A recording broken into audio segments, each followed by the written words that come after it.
Hello, welcome to 9-Inch Charge. Dan here, down for another discussion with Dan. But actually, I was going to do the intro, but Dan is kind of well known for his intros, so I'm going to hand over to Dan. Hello, Dan's listeners. Welcome to another chat with Dan and the better Dan. Today, talk about the excitement that is more Generals Handbooks. Yeah, so that's right. So we're talking about the Generals Handbook because previously we've had a Generals Handbook every edition or every year. We've had a Generals Handbook come out, and at Warhammer Fest they announced a brand new, even shinier Generals Handbook. You're joking. Not another one? And this will be a mid-season handbook, and this will take us up for another 6 months, which is, as I said, something brand new, something they've never done before. And I just wanted to talk about, I guess, the nature of how they bring them out. Is it the right time, and what do we know about what's inside it, and do we think it is good for the hobby?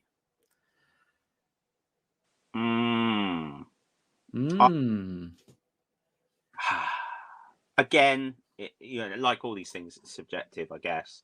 I think for me, I'm not a fan of the idea of a more regular General's Handbook. So one of the things that ultimately has meant that I've moved away from 40k isn't because I've actively chosen, right, I don't want to do 40k anymore, but the rules are coming out at such a pace and being FAQ'd at such a pace that I can't keep up with it.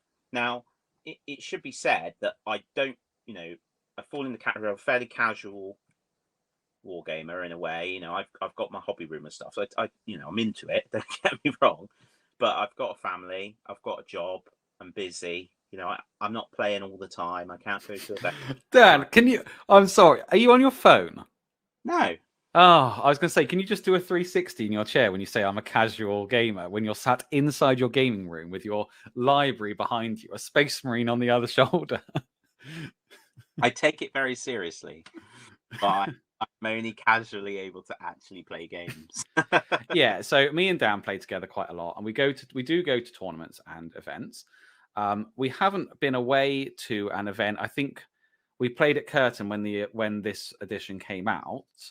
But we haven't yet been to a tournament in the last 6 months. So we will miss now this whole, I guess, era of the General's Handbook playing competitively.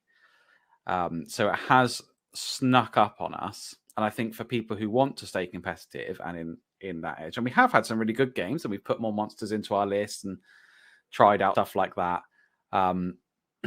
But now it's all changed again. And as I said, if you want to remain at that competitive edge, and you want to remain at the forefront of the hobby, and we generally do try to keep up, now it's all changed because the rules now are, instead of getting bonuses for bringing monsters in the realm of beasts, it turns out that all the battle line infantry are now hardened veterans, and they have now become really good, and they are now the focus. And it did feel to me a bit like going back to Warhammer Fantasy days, where they said, okay, so you've been playing Warhammer Fantasy and you've been playing with your units that are like 20 models or a unit, or 25. Now you can take 40, and it's all about taking the battle line infantry, and you need to take loads of infantry types, and you need to have your horde units. And it encourages you in a way to spend more and to shelve kind of what you've got and move in a different direction. I think at Warhammer, when they announced it, they said, it'd be a shame if one thing stayed at the top of the meta for too long. And I think they're right. But it doesn't. I think there's a difference between being at the top of the meta and being balanced. Whereas I think instead of changing it so that there's a new thing that's the best thing, they should change it so that the game is a bit more overall balanced. I guess that there's a lot more about the sort of competitive organized play scene, isn't there, now than there's ever been. And trying to stay on the cutting edge and keep it relevant for people that play a lot means you've got to constantly be updating. It's a bit like Magic the Gathering, where it's, constantly new seasons and whatever. I think the issue that I have with it is, the investment in time, energy, and effort into an army is a lot different than buying a pack of cards. Yeah. You know, and I've seen it several times where, and I know we all laughed at me, but I built a list for my corn way back when I only had like 1,000 points painted, and I built that up and painted 2,000 points, and within a month of getting it done, the book changed and it no longer worked. It no longer functioned. In that way, you know, I lost. I think that was, and then on another occasion, I lost the ability to take the war shrine. Now, if that happens every 3 or 4 years, I think, you know, it's not great. It's disappointing, but it's fair enough. But if that's going to be happening regularly, I think I guess it's probably exciting for people that are playing a lot, and that's what it's for, really, like playing at events and stuff. But I think for people that don't play like loads of games, I mean, in the 6-month period, how much are you actually going to get to use your army? Or it's changed, and so does it need to change that often? And how many books are we then going to need, you know, and how many rules in there are going to be really important? Because it's, you know, you and I don't play, it's not like cutting edge competition, but we like to play using the rules. And we play match play because we like to know that when we get to the table, you know, everything's all square, I guess, isn't it? In a way. You know, which is why we like points. Yeah, because we still play a narrative game with points, because even though there's a story behind it, we like to know that the odds are kind of even, or we know what the odds are if they are against you or not. We like to know that kind of stuff. Yeah. The thing, so I was completely in the camp of it's too soon. They're changing it up. They're making people get rid of the monsters and bringing infantry, and it seemed a bit cash grabby to me. And like I said, making something new or making something else really good doesn't just help the overall balance of the game, which is what I think they should be striving to achieve. But I've done a bit of a 360 on that, because actually we've got lots of editions and lots of rule books and lots of scenarios and lots of GHBs. And there was something that was said before when we were at Warhammer Fest, where when they make a Generals Handbook, although it is, you know, now it's 6 months, it's not over in those 6 months. You can return to it and play those scenarios all the time. And it might actually come to a point in the future where, I don't know, we might end up in the realm of metal or whatever. And we might say to each other, do you know what? Let's play a scenario in the realm of Gur. And then we've got these books and we can go back and they can inform our games later on. So I was at a point where I thought, page, isn't it? As long as we're on the same page, it doesn't really matter. Yeah. And I did think to myself, like, oh, well, this means that the General's Handbook's going in the bin. I got to get the new one. But it doesn't mean that.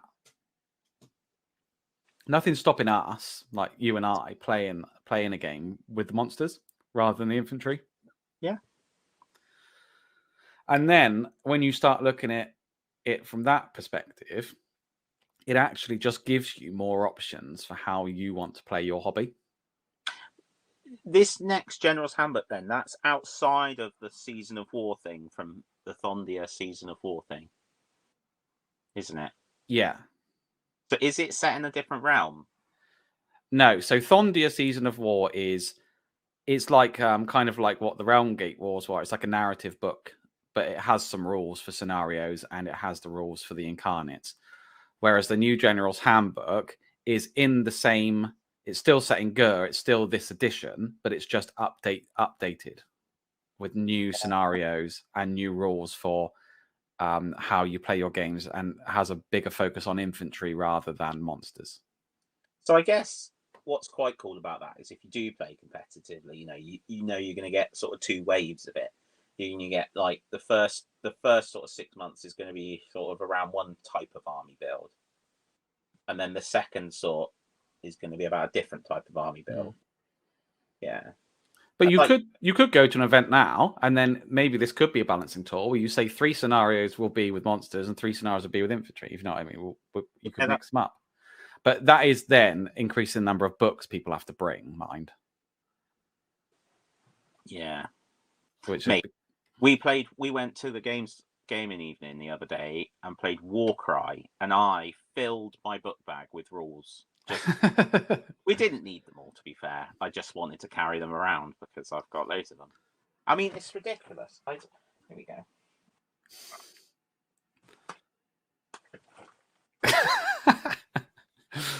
That's just for Warcry.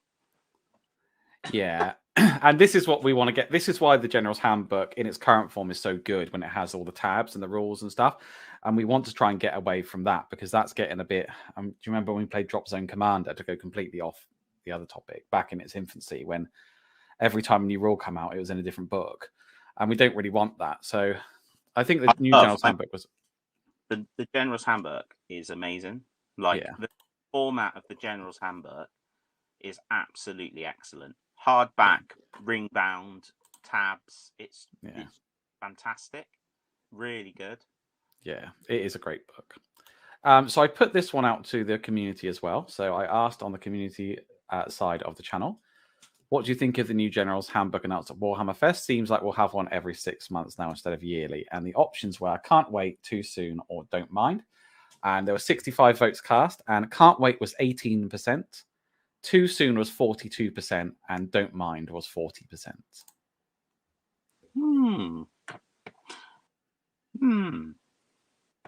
Quite tight, quite close. Yeah, so I was firmly in the too soon camp, and then I think the don't mind swayed me, because actually I did think to myself, like I said, you know, it's our hobby, we can play it however we want, and if we get more rules and different rules, then that's great.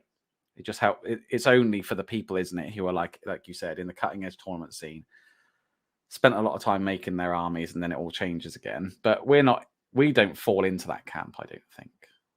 No, at the moment. We go through fits and starts, don't we? We go through, right, an event's coming up, let's work on our list, let's play our practice games, let's get everything done. What are you taking? You know, and then when it's done, we just go back to normal. I guess also it rewards you for building a more balanced collection, doesn't it? In the long run, rather than just, you know, going, right, well, I'm going to get, you know, I don't know, 30 of this particular monster or something. You know, having a more sort of an army, I guess, a balanced collection is going to serve you well. Yeah.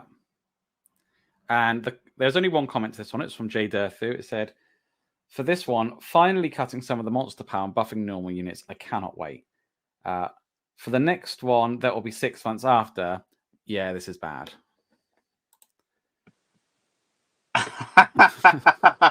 So I like it as long as it benefits me. Yeah, don't we all? That's fair. You know? Yeah. And I think that takes us out to the end, because me and Dan are going to continue this conversation down the pub.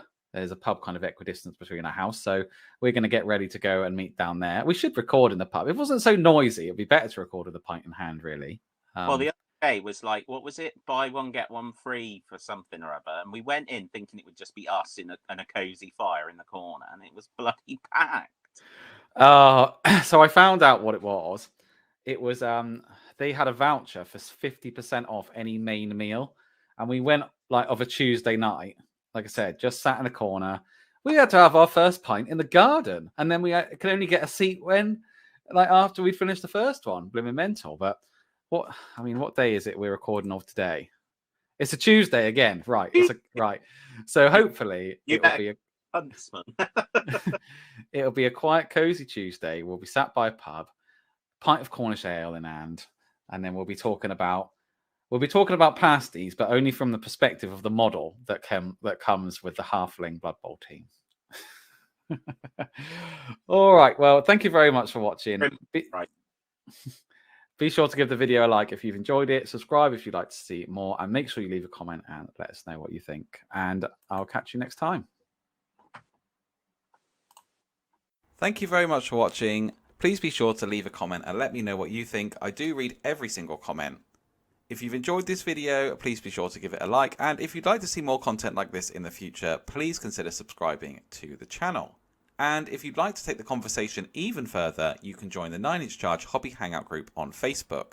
This is a place for us to come together as a community and encourage each other and chat about our hobby, and feel free to share your models, thoughts, ideas, or ask any questions that you may have. There's a link in the description below. And if you'd like to support the channel, you can find a link in the description to our Patreon page, or you could become a YouTube member. And you can also support the channel by using the affiliate link we have to Element Games. They have a really extensive hobby range. I'm sure you can find anything that you're looking for on there, and they also sell it at a discount to Games Workshop. And if you use the affiliate link, we get a small amount of commission back that we can use to put back into the channel. As ever, this has been 9 Inch Charge. Thank you very much for watching, and I will catch you next time.